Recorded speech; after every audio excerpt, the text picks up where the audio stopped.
Good afternoon. Please start with an introduction. Tell us about yourself and where you're based out of.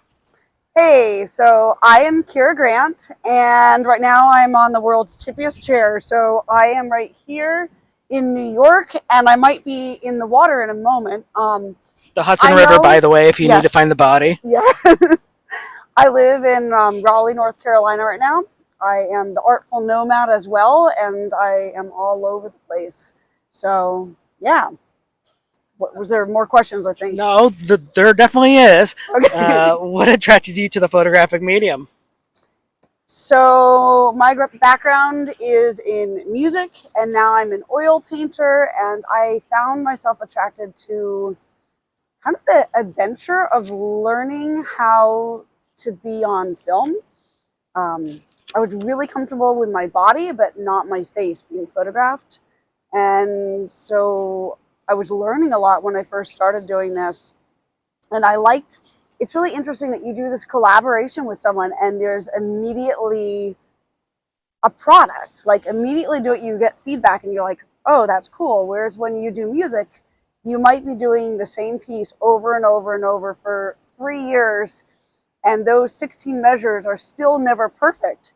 But when you do a photo shoot, you go and create something, and it is what it is. And if you need to do it again another time, or you can keep developing it. But yeah, I like kind of the play on energy and the feedback loop, I guess. Fair enough. You mentioned that you're a painter. Would you Are you able to describe this kind of stuff that you paint? I can. So I'm an oil painter. I started doing that, I guess, like 7 or 8 years ago when I was at home and not on the road traveling. Because if you're on the road, you're doing all these things and you have like activities all the time and you aren't sleeping and you're running around. And when I was at home, I was like, okay, great.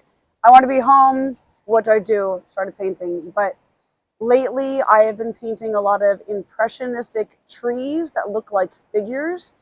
So it's kind of fitting that I'm here right now because there's some roots down yonder that kind of inspire me. So we'll see if I end up painting that. If So you're into the Impressionism, have you taken a look at Monet's Lily series? I have. They are beautiful. For In regards to like your painting, are you into the glazes as well? And are you able to describe it if you do? So I am a lot more of a direct painter. I learned alla prima. I have been learning glazes, and I definitely do some of my big paintings on different days. This is really funny. I'm talking and my chair is falling into the water. That might be on the bloopers reel. Oh no, this can all go into it. I think this is really funny.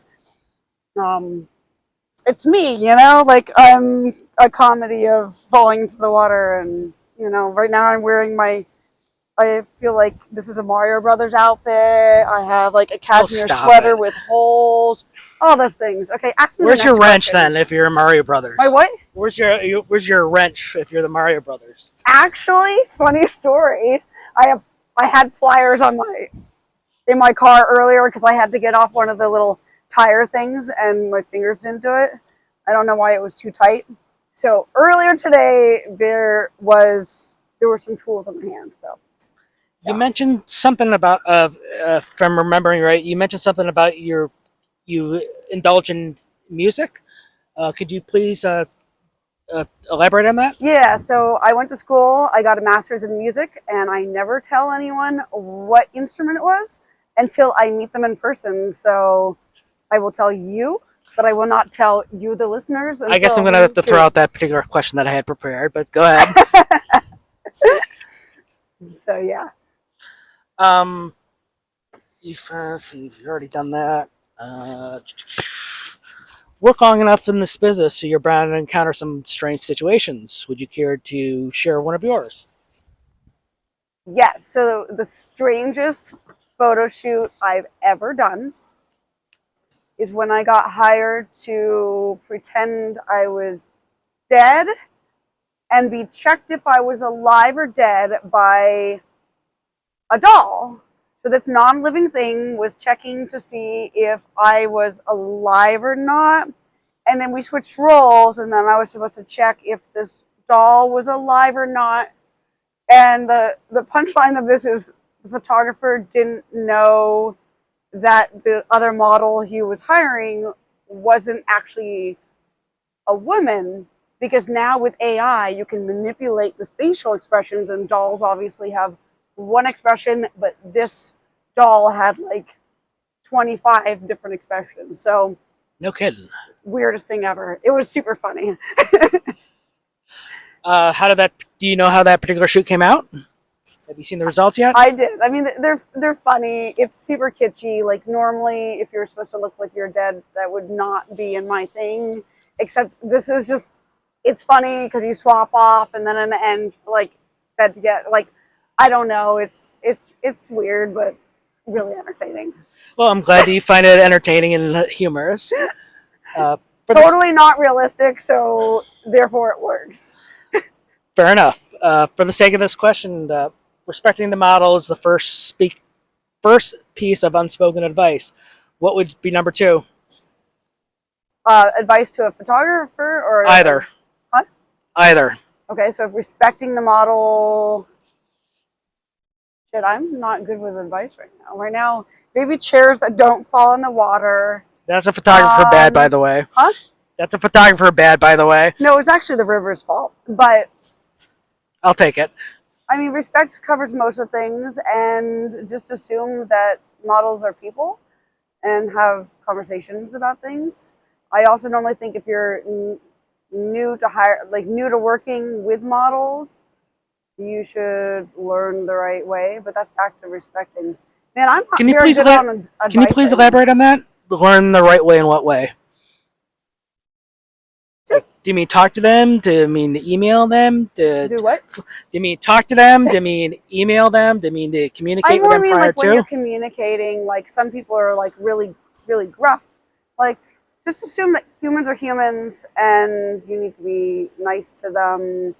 If it's a model and they lay out how they work, take it or leave it. If it doesn't work for you, don't make weird demands.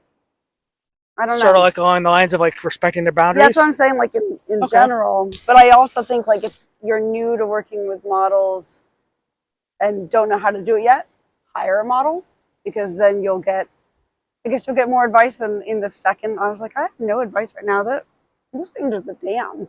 My brain doesn't work.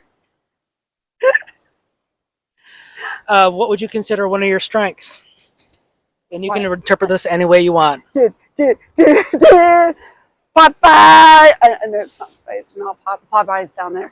Holy shit! This is.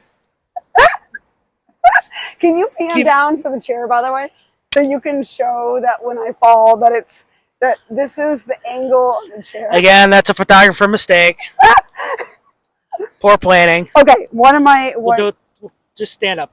Yeah, why don't I just stand? There we go. Okay. Do you want to ask me again? Nope, we're going with Keep it. going, keep rolling. We're rolling live. So one of my strengths, I think, is my creativity. And I'm always coming up with different things, ways to make a photo shoot interesting. And you just said one strength, so I have apparently no advice, but I have lots of strengths. I'm catching her off guard, people. Very off guard. I'm cold and hungry and falling in the river. She also had a very long drive here. So And she's a very good sport too about this. No, this is great. But I think my creativity is one of my main ones, and that like you give me an idea and I want to go with it, or I'll come up with something else, and I care about the art a lot. So that's good to hear. helps, yeah. All right, we're going to take a short break and we'll be right back, people.